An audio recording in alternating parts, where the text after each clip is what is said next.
Settle in, because it's gonna get real cold.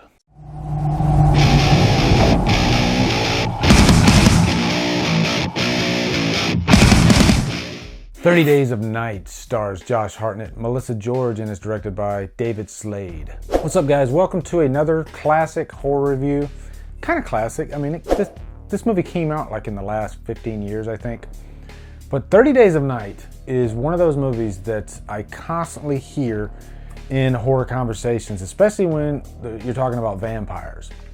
It is one of the most effective vampire movies to come along in a while, and most unique. And we're gonna get into all that. But first, let's get into the plot of 30 Days of Night. Josh Hartnett plays this guy, Eben. He is the sheriff of this little small town in Alaska. It's so far away from civilization, like a couple hours away.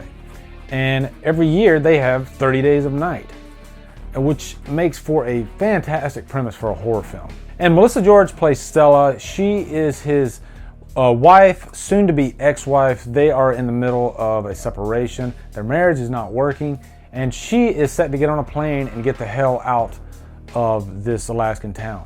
But unfortunately, she's not able to get out. But the real threat comes when these vampires come along and they wreak havoc on the whole town. Now, first off, guys, I love winter horror movies. I don't know, there's just something about it. I think when you're watching these movies, especially in the dead of winter, you get all bundled up, you got your hot cocoa, and you're just watching terror on the screen in the snow, and it's fun. And what's great about 30 Days of Night is really the premise. I freaking love the premise of this movie. You don't even need to put the vampires in there.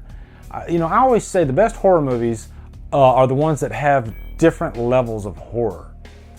This one, you could actually make a horror movie where these people are just stranded in this like frozen environment. Hell, the movie Frozen actually did that. They were stuck on a ski lodge. In this one, they're stuck in this area for 30 days of dark, of night.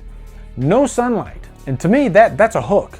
But then you add this other element of danger, vampires. And let's go ahead and start with the vampires in this movie. Vampires come in all different sizes, shapes, and form. Sometimes they even sparkle. Can you believe that shit? They actually sparkle. They're not scary at all sometimes. And then you can go to the opposite end of the spectrum where you turn them into complete creatures. The movie I Am Legend actually did that. Those were very effective vampires if they weren't computer effects, but that's a whole nother story. This one, these are really scary, really creepy vampires.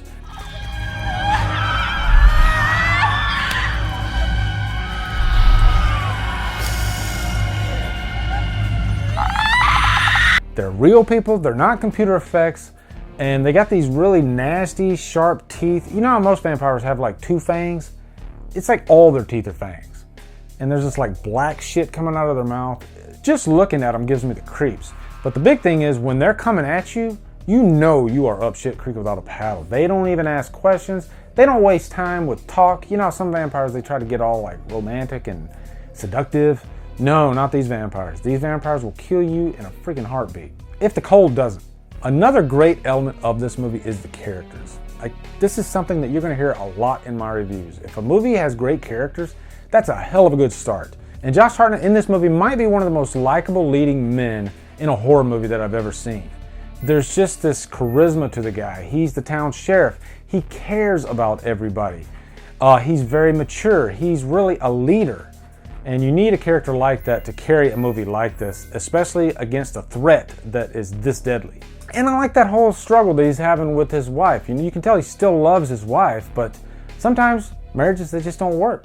But he takes care of the people of his town. There's one scene where he actually gives one of the guys a ticket, and at face value, it looks like he's punishing the guy, when in fact, he's making the guy feel like he's part of the town.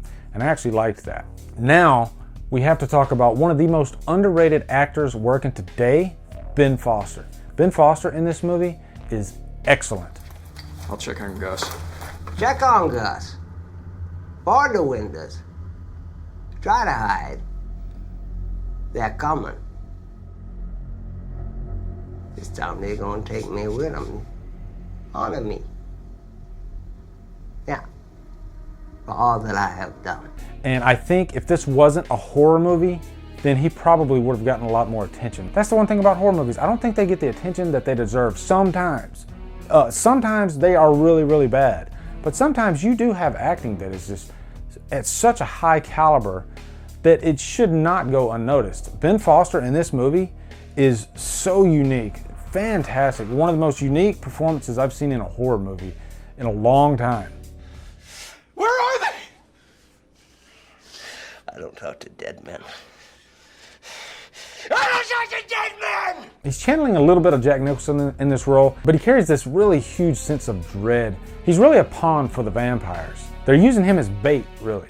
But he's one of those characters that you just can't trust at all. You don't know if he's on the side of the vampires, and you don't know if he's on the side of the townspeople. He's really all about himself. But his delivery in this movie is really cryptic and unsettling. And I could name off like 5 other roles that Ben Foster has done, and they're all completely different characters. You know, he's one of those actors, like I could say that Josh Hartnett pretty much plays Josh Hartnett in every movie. He does what he does great. Ben Foster can play 5 completely different characters and just knock it out of the park every single time. Also, the pacing of this movie is really good. There is a moment in this movie where you're not really afraid of the vampires. They are stuck in this one room and they're freezing to death. They're literally freezing to death. And they could die before the vampires even get to them. You know, not only do you have these multiple threats, but they take advantage of both those threats. These people could actually die because of how cold it is. And there's a lot of tender character moments in this movie where they focus on the hardships that these characters are going through. And lastly, I got to talk about the final act of this movie. I love how this all played out, how Josh Hartnett pretty much had to give his own life and become a vampire to fight the vampires, because otherwise they were going to die. And the ending when Stella is holding Eben as he is literally dying, very powerful stuff. You know, it's nice when you can have emotion and, you know, really tender moments in a horror movie. And the way they did that is because I really bought into all these characters throughout.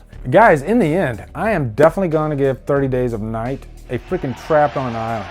It feels good to give this movie that because it deserves it. And you know what? I think it's underrated. And it's one of those movies like people forget about it, but when you mention it, they're like, oh yeah, 30 Days of Night is fantastic.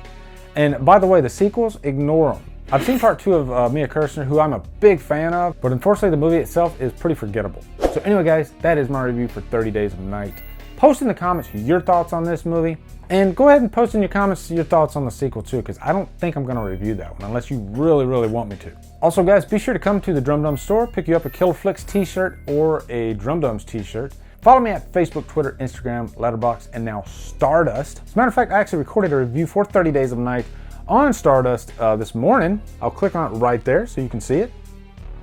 Guys, it's so cold this morning, it made me immediately think of the movie 30 Days of Night, which is, coincidentally, one of the best vampire movies to come out in the last 15 years. There you go.